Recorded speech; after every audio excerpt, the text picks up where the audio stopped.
नमस्कार दोस्तों। आज नाग पंचमी के शुभ अवसर पे आप सभी को नाग पंचमी की ढेर सारी शुभकामनाएं। आज हम नाग पंचमी की एक पौराणिक कथा आपके समक्ष लेकर आई हूँ।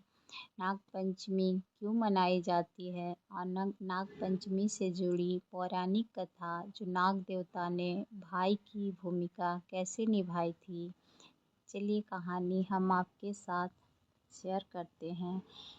तो सावन महीने में भगवान शिव के गले का श्रृंगार कहे जाने वाले नाग देवता की पूजा की जाती है। इस खास दिन को नाग पंचमी के रूप में मनाया जाता है। कहा जाता है कि सावन की पंचमी तिथि को मुनि आस्तिक ने नागों को यज्ञ में जलने से बचाया था, तभी से नाग पंचमी का पर्व मनाया जाता है।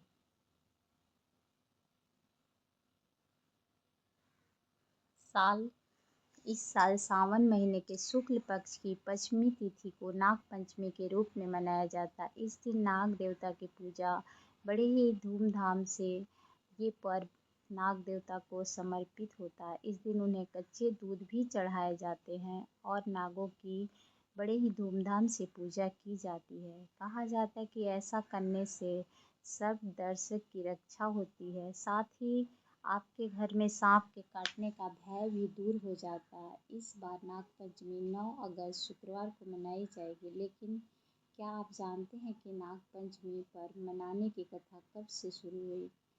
इस पौराणिक कथा की शुरुआत कब से हुई? चलिए इस कथा के माध्यम से जानते हैं। प्राचीन समय में एक राज्य में सेठ रहता था जिसके 7 बच्चे थे। सेठ के सभी 7 बेटों की शादी हो चुकी थी। सेठ की सबसे छोटी बहू बहुत बुद्धिमान और अच्छे स्वभाव की थी। एक दिन बड़ी बहू घर की सभी बहुओं को मिट्टी लाने के लिए अपने साथ ले गई। जमीन खोदते समय बड़ी बहू की नज़र एक सांप पर पड़ी और वह उसे खुरपी से मारने लगी।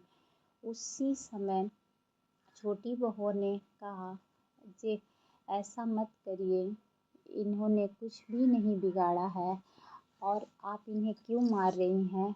तो बड़ी बहू भी मान जाती है और वो सांप को नहीं मारती। तभी सांप एक तरफ कोना में खड़ा हो बैठ जाता है। तो छोटी बहू कहती है, भैया आप यहीं रुको, मैं थोड़ी देर में आती हूँ। तो सांप देवता वहीं रहते हैं और छोटी बहू अपनी सभी जेठानी के साथ घर चली जाती है और वहाँ काम काज में वो व्यस्त हो जाती है और भूल जाती है जो उसने सांप भाई को वहाँ रुकने के लिए कहा था।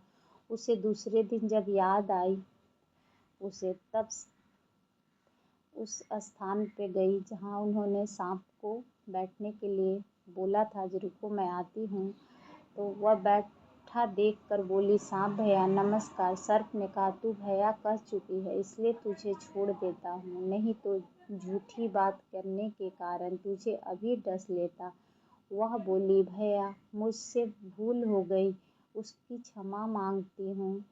तब सर्प बोला, अच्छा तू आज से मेरी बहन हुई और मैं तेरा भाई हुआ, तुझे जो मानना हो मांग ले।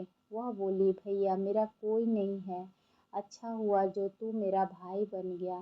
कुछ दिन व्यतीत होने पर वह सर्प मनुष्य का रूप रखकर उसके घर आया और बोला कि मेरी बहन को भेज दो। सबने कहा कि इसके तो कोई भाई नहीं था। तो वह बोला, मैं दूर के रिश्ते का इसका भाई हूँ, बचपन में ही बाहर चला गया था। उसके विश्वास दिलाने पर घर के लोगों ने छोटी को उसके साथ भेज दिया। उसने मार्ग में बताया कि मैं वही सांप हूँ, इसलिए तू डरना नहीं, जहाँ चलने को कठिनाई हो वहाँ मेरी पूँछ पकड़ लेना। उसने कहे अनुसार ही किया और इस प्रकार वह उसके घर पहुँच गई। वहाँ के धन ऐश्वर्य को देखकर वह चकित हो गई।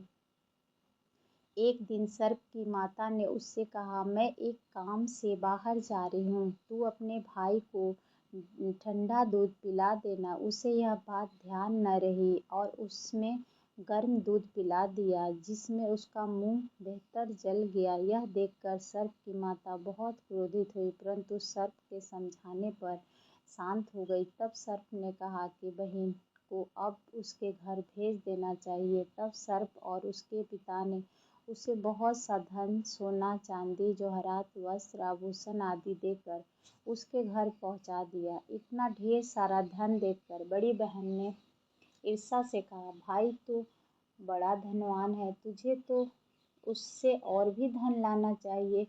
सर्प ने यह वचन सुना तो वह वस्तुएं सोने की लाकर दे दी। यह देखकर बड़ी बहू ने कहा, इन्हें झाड़ने की झाड़ू भी सोने की होनी चाहिए। तब सर्प ने झाड़ू भी सोने की लाकर दे दी। सर्प ने छोटी बहू को हीरो मणियों का एक अद्भुत हार दिया था। उसकी प्रशंसा उस देश की रानी ने भी सुनी और वह राजा से बोली कि सेठ की छोटी बहू का हार यहाँ आना चाहिए। राजा ने मंत्री को हुक्म दिया कि उससे वह हार लेकर शीघ्र उपस्थित हो। मंत्री ने सेठ जी से जाकर कहा कि महारानी जी छोटी बहू का हार पहनेंगी, वह उससे लेकर मुझे दे दो। सेठ जी ने डर के कारण छोटी बहू से हार मंगा कर दे दिया। छोटी बहू को यह बात बहुत बुरी लगी। उसने अपने सर्प भाई को याद किया और आने का प्रार्थना किया। भैया, रानी ने हार छीन लिया है, तुम कुछ ऐसा करो कि जब वह हार उसके गले में रहे तब तक के लिए सर्प बन जाए और जब वह मुझे लौटा दे तब हीरो और मणियों का हो जाए। सर्प ने ठीक वैसा ही किया। जैसे ही रानी ने हार पहना वैसे ही वह सर्प बन गया। यह देखकर रानी चीख पड़ी और रोने लगी। यह देखकर राजा ने सेठ के पास खबर भेजी कि छोटी बहू को तुरंत भेजो। सेठ जी डर गए न रहे तब तक के लिए सर्प बन। यह देखकर राजा ने सेठ के पास खबर भेजी और सेठ जी डर गए कि राजा न जाने क्या करेंगे। वे स्वयं छोटी बहू को साथ लेकर उपस्थित हुए। राजा ने छोटी बहू से पूछा, तूने क्या जादू किया है? मैं तुझे दंड दूंगा। छोटी बहू बोली, राजन क्षमा करे कीजिए, यह हार ही ऐसा है कि मेरे गले में हीरो और मणियों का रहता है और दूसरे के गलों में सर्प बन जाता है। यह सुनकर राजा ने वह सर्प बना हार उसे देकर कहा, अभी पहन कर दिखाओ। छोटी बहू ने जैसे ही उसे पहना वैसे ही हीरो मणियों का हो गया। यह देखकर राजा को उसकी बात का विश्वास हो गया और उसने प्रसन्न होकर उसे बहुत सी मुद्राएं भी पुरस्कार में दी। छोटी बहू को हार और इन सहित सब लौट गई। उसके धन को देखकर बड़ी बहू ने ईर्ष्या के कारण उसके पति को सिखाया कि छोटी बहू के पास कहीं से धन आया है। यह सुनकर उसके पति ने अपनी पत्नी को बुलाकर कहा, ठीक ठीक बता कि यह धन तुझे कौन देता है। तब वह सर्प याद करने लगी।